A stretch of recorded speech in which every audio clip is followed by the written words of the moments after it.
Hello guys and welcome to the Wars and Weapons channel. In this video, just like three other one of my videos, I'm also going to talk about the Third Crusade. But in this video, I'm actually going to literally finish it once and for all so that I don't have to take any more videos about it. Because if it's the series too long, it'll be just useless.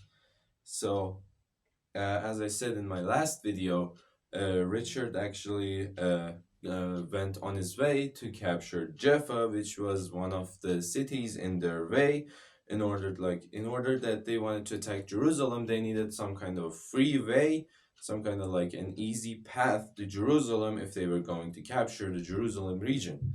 So one of the cities that was standing in their way of getting that path was Jaffa. So Richard actually went on to capture that city, and he got ambushed by Saladin's forces at the Arsuf region, like the Arsuf River, and he actually managed to defeat the Muslim Saladin army that was trying to destroy his army, and it highly increased his reputation among the people as a commander and as a soldier both, because like people know him as like a fierce fighter and commander right after he won this battle.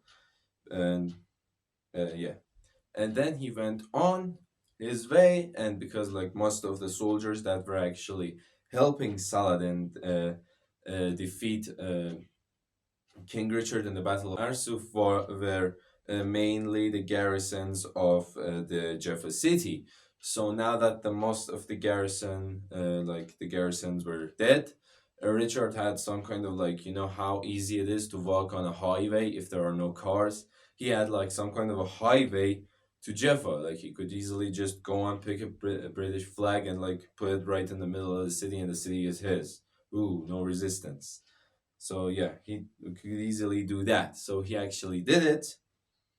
And then Saladin was highly concerned, and most of his emirs, emir in like the Arabic language means like, emir means commander, not commander, like some kind of like, you can't say emperor or king, but you can say that something like a mayor or someone that's in charge of something, or you could like tell them some kind of like, uh, yeah, they were one step behind a king. Like they were like members of the Congress. They were pressuring him that he must disband a big great part of his army, which Saladin actually did, which Richard actually found out, and he decided that this is my time to shine. I can easily just go on and capture the city of Jerusalem. So he gathered his forces and decided to go to the Lateran city in order to spend Christmas. Like he pushed there, he captured it, and decided to spend the Christmas in that city. And then after that, he pushed his forces more towards Jerusalem at Beit Nuba, only 12 miles from Jerusalem. Like he was right outside the walls. Like the Muslims that heard that Saladin had disbanded most of his army, and Richard the Lionheart is getting closer with the speed higher than the speed of light. Their morals were extremely low, especially the garrisons inside the city, because they knew that his forces were strong and his commanding skill was unmatched in among any of the commanders they faced. So it was extremely feared. They were extremely feared of Richard the Lionheart's army approaching.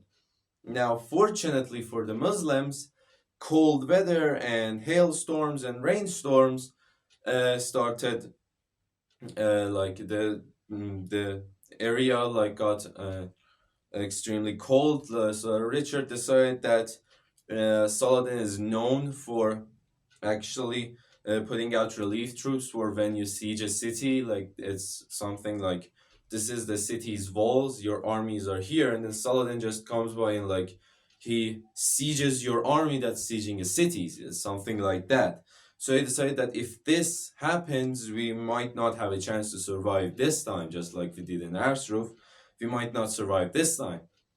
So Richard the Lionheart decided to retreat back to the coast, which Saladin saw his opportunity and decided to send his brother Al-Adil to meet him, because Saladin himself feared that he might actually get assassinated or imprisoned, or 1,000 bad things could have happened to him. So he sent him to meet with Richard the Lionheart to actually talk about peace, which actually, like, they sat and talked, and uh, they decide that if Al-Adil, the brother of Saladin, marries the sister of Richard the Lionheart, they can have peace, which Saladin accepted because he had no other way. So he accepted it, and those two married, and peace was declared between all the factions, the Franks, like, or the French, the English, and the Ayyubids that were under the control of Saladin. And that was how the Third Crusade came to an end, with Saladin and Richard having peace. Now, there was one treaty, the Treaty of Jaffa, which was the main thing that ended the Crusades, because it allowed unarmed Crusader pilgrimages to go to Jerusalem, and, like, their caravans and other things, they could connect to the Muslim world in almost all the ways if they were unarmed. As I said, if they were unarmed. Thank you for watching. Make sure to like the video. We are extremely close to 100 subscribers, so make sure to subscribe to the channel and ring the war bell to be notified of the rest of the wars that will occur on the channel later. Thank you for watching again, and stand by for the next video.